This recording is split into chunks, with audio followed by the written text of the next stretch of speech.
자, 여러분, 오늘도 크립토토마토 인사를 전해드리고 있습니다. 비트코인이 어제 깜짝 상승을 보여주면서 지금 현재 7,000불대까지 올라왔죠.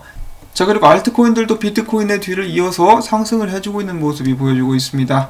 XRP 같은 경우는 0.188달러에서 거래가 진행 중인데 이더리움의 강세가 눈에 띄네요. 170불대까지 올라왔습니다. 자, 이 미국 증시와 함께 더불어서 상승하고 있는 비트코인.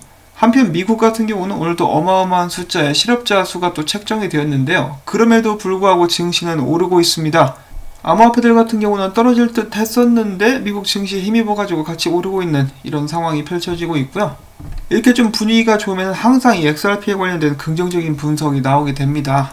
이 패턴 같은 경우는 이제 프랙탈이라고 봐야 되겠죠. 이더리움과 달러 차트 그리고 XRP와 달러 차트인데요. 보시면은 굉장히 비슷하게 흘러가고 있습니다. 한 번, 두 번, 세 번, 네 번, 다섯 번, 그리고 떨어졌다가 여섯 번째 쭉 올리는 모습. XRP 같은 경우도 이더리움과 마찬가지로 최근에 한 번, 두 번, 세 번, 네 번, 그리고 아마 어제 오늘까지 이렇게 합치면 다섯 번이 될 것 같은데요. 그 후에 떨어졌다가 크게 상승해 줄 것이라고 기대를 해보고 있는데, XRP 같은 경우는 기존에 떡상했었던 알트코인들 패턴을 잘 따라가다가도 XRP 차례가 되면은 비트코인 무너지면서 같이 떨어지는 그런 모습들을 많이 보여줬었는데요. 자, 과연 이번에는 이더리움처럼 올라갈 수 있을까요? 아니면 이번에 다시 한번 릭도속이 나와주면서 XRP는 떨어지게 될까요? 미워도 다시 한번 기대를 해보면서 다음 소식 보도록 하겠는데요. 자, 이더리움 공동 개발자 중에 제프리 빌케라고 있죠. 이 사람 같은 경우는 반년 내에 약 1,500만 달러 규모의 XRP를 매도한 것으로 나타났다고 합니다. 만약에 최근에 이제 리플사의 개발자라든지 관련된 임원이 XRP를 이 정도로 매도를 했다 그러면 또 난리가 났었겠죠. 사기꾼들이다 뭐다 해가지고 온갖 욕과 음해 그리고 안 좋은 기사들이 난무했을 텐데 이더리움은 그런 게 없습니다. 정말 부럽죠. 개발자가 이 정도로 갖다 팔아도 이더리움 상관없이 쭉쭉 올라가고 있고 사람들은 여전히 이더리움을 좋아합니다. XRP도 좀 그랬으면 좋겠는데 XRP 가격만 올라갔다라고 한다면은 그렇게까지 많은 질타라든지 욕은 먹지 않았을 텐데 안타까운 생각이 듭니다. 한편 이 제프리 빌케 같은 경우는 아직도 21만 개의 이더리움을 들고 있다고 해요. 앞으로도 계속 던지겠죠. 자, 그리고 여러분도 아시다시피 이 전염병이 전 세계 특히 유럽에서도 엄청나게 기승을 부리고 있습니다. 그래서인지 여러가지 행사들이 취소가 되는 모습들을 볼 수가 있었는데 이 스위프트사 역시 매년 이 전 세계 뱅킹, 은행 관계 업계자들 및 여러 금융회사들을 초청하는 사이버스 이벤트를 열죠. 근데 올해는 취소를 하기로 결정했다고 합니다. 그래서 올해는 사이버스 이벤트가 없을 거예요. 이 사이버스 이벤트에 리플사도 매년 참석을 해가지고 네트워킹을 이제 많이 해주고 중요 파트너십을 발표하는 등 여러가지 좀 좋은 모습들을 보여줬었는데요. 일단은 정말 중요한 행사 중에 하나인데 취소가 돼가지고 너무 아쉽습니다. 자, 이렇게 본다면은 이제 올해 10월 정도였었나요? 스웰 2022 또 예정이 되어 있었는데 영국 런던에서 개최가 될 예정이었으나 영국 같은 경우도 이 전염병이 미친듯이 퍼지고 있어가지고 많은 사람들이 고통을 받고 있기 때문에 올해 어쩌면 스웰 역시 행사가 취소되게 될 수도 있겠다라는 생각이 듭니다. 하여간 정말 전 세계를 난장판으로 만들고 있습니다. 이 전염병. 자, 그 다음엔 한 가지 또 아쉬운 소식을 여러분들께 전달해드릴 수밖에 없겠는데요. 이 센텐더뱅크가 원페이 FX라는 국제 송금 앱을 쓰면서 이제 리플사의 기술을 활용하고 있죠. 엑스커런트를 사용하고 있으면서 최근에는 이제 센텐더뱅크의 회원이 아님에도 불구하고 국제 송금을 할 수 있는 마찬가지로 송금 앱이죠. 파고X 출시를 이제 하게 되었는데 일단 서비스 지역은 영국입니다. 영국에서 먼저 서비스를 시작하게 되었는데 추가적으로는 가장 먼저 유럽 쪽으로 먼저 진출을 하겠다라고 밝혔습니다. 자, 그래서 여기서 중요한 부분 같은 경우는 이 파고FX 같은 경우 이제 거래가 진행되는 나라들로서 이제 멕시코 등등이 거론되면서 리플사의 기술이 활용이 되거나 더 나아가서는 XRP까지도 기대를 하는 사람들이 많이 있었으나 파고FX는 현재 리플사의 기술을 사용하지 않는다라고 이야기를 했습니다. 이 XRP 커뮤니티 멤버 레오나이더스님께서 직접 문의를 해가지고 들은 답변인데요. 파고FX는 리플사의 기술을 현재는 사용하지 않으며 우리의 지불 플랫폼 파고FX는 최고의 여러가지 지불 채널 및 업체들과 함께 일을 하고 있는데 이 다가오는 미래에 고객 경험 향상을 위해서 리플사의 기술도 우리가 사용하게 될 수는 있겠다. 고객에게 더 나은 서비스를 제공하는 것이 우리의 핵심 목표인데 그렇기 때문에 미래에는 리플사의 기술이 사용될 수 있겠지만 현재는 없다. 그러면서 또 괄호까지 쳐놓고 엑스커런트만 사용하지 XRP는 사용하지 않는다라고 이렇게 이야기까지 해놨습니다. 그래서 솔직히 좀 실망스러운 그런 소식이기도 하죠. 이 센텐더뱅크라는 거대 은행이 리플사의 기술과 XRP를 좀 써주면은 이 굉장한 선전 효과가 있을 텐데 아직까지 그들이 보기에 그렇게 수익성 면에서 매력적이진 않나 봅니다.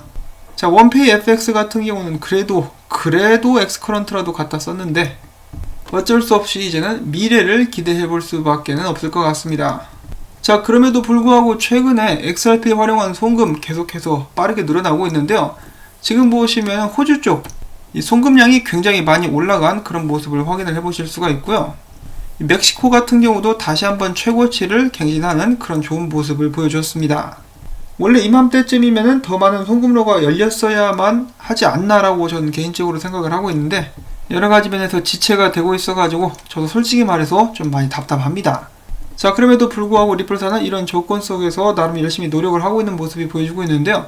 최근엔 다시 한번 한국말로 트윗을 날리면서 최근 에미 요시카와 씨의 인터뷰를 링크를 했습니다. 그와 동시에 한국에 있는 파트너십들과 함께 열심히 일할 수 있게 되는 것에 대해서 기대를 표현을 했는데요. 또 한국말로 이렇게 트윗을 날렸습니다. 자, 그런데 XRP 가격 같은 경우는 요지부동이니까 사람들이 이런 식으로 이제 하품 나온다고 대놓고 좀 비아냥거리는 모습들이 보여지고 있습니다. 자, 역시 사람 사는 곳은 어디나 다 똑같다라고 이야기들을 하죠. 한국이든 해외든 많은 사람들이 이 답답함을 토로하고 있는 이러한 상황. 하루 이틀 일은 아닙니다만 언제까지 많은 사람들이 기다릴 수 있을지 그런 부분들도 약간은 좀 우려가 되는 부분이기도 합니다. 이제 국내 XRP 투자자들도 굉장히 많이 지쳤다라는 것을 제가 알 수가 있는 것이 이제 XRP 영상 같은 경우는 조회수가 굉장히 많이 떨어지고 있어요. 물론 제 채널만 그런 것인지는 모르겠는데 그만큼 사람들의 관심이 정말 많이 줄어들었다라는 것은 아닌지 라고 한번 생각을 해봅니다. 자, 그 다음엔 최근에 이 머니매치 리플사의 파트너 중에 한 군데죠. 여기 CEO와 함께 인터뷰를 가졌는데요. 짧게 또 한번 요약을 해봤습니다. 일단 제목을 보자면은 머니매치는 중소기업들의 비용 효과적인 국제 지불 서비스를 제공하기 위해서 리플사와 함께 일을 한다 라고 되어 있고요.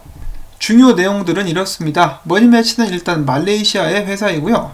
이 송금회사 같은 경우는 리플사와의 파트너십을 체결함으로써 전세계 120여 개국의 서비스를 지원할 수 있게 되었다라고 하네요.